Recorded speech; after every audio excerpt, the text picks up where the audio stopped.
Let's turn to the pandemic's impact on businesses and what corporations and business leaders are saying as a result. We've covered time and time again here at Yahoo Finance the number of residents leaving specifically New York City, and also the number of companies that have threatened to leave or have already left the city. So here to talk more about that and the potential economic impact of all of this, we want to bring in Kathy Wylde. She's the president and CEO of the Partnership for New York City. And Kathy, it's great to have you on the program. I understand your organization is a bridge, it sounds like, between business leaders and government officials. So I'm curious just to first get your thoughts and get your perspective on what's been happening over the last 12 months in New York City and what this means for the future of the city post-pandemic.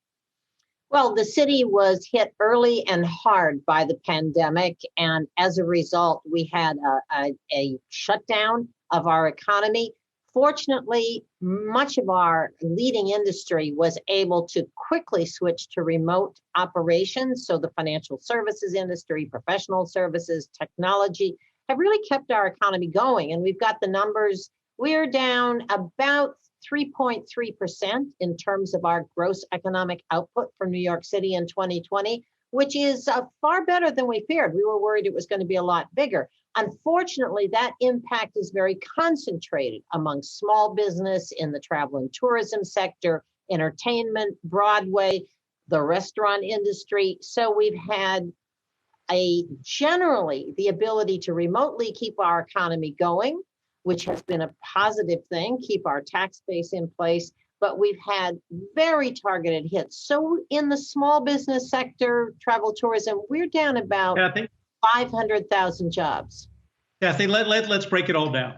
The New York Post has a daily story in which it's as if they're cheering the exodus out of New York City, and they keep hawking Florida. It gets too hot in the summer. They'll come back, some of them, when the air conditioning goes out.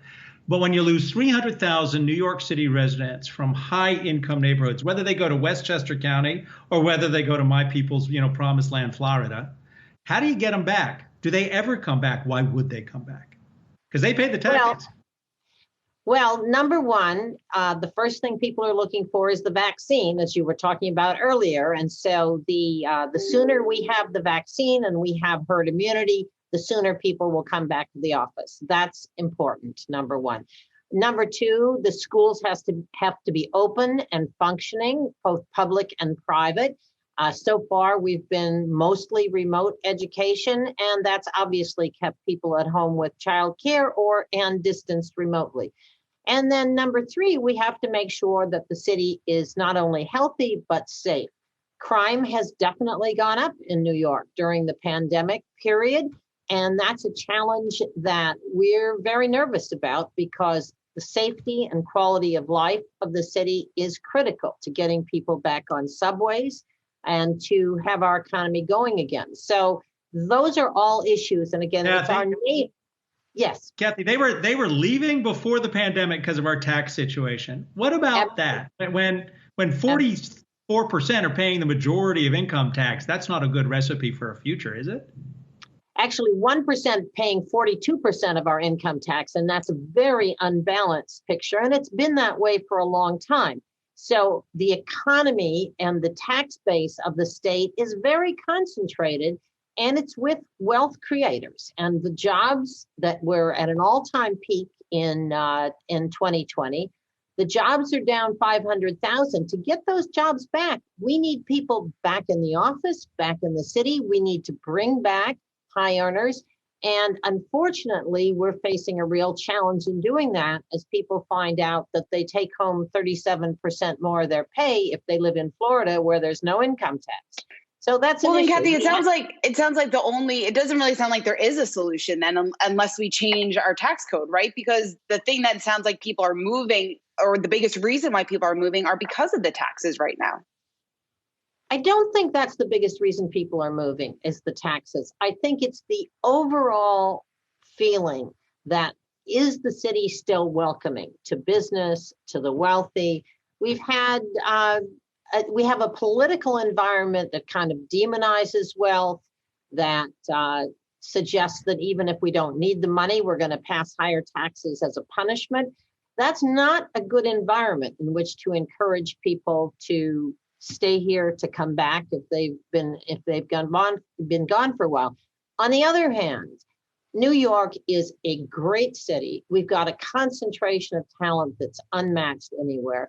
I mean, they're not going to replicate this in Florida or Texas or any place else in the country.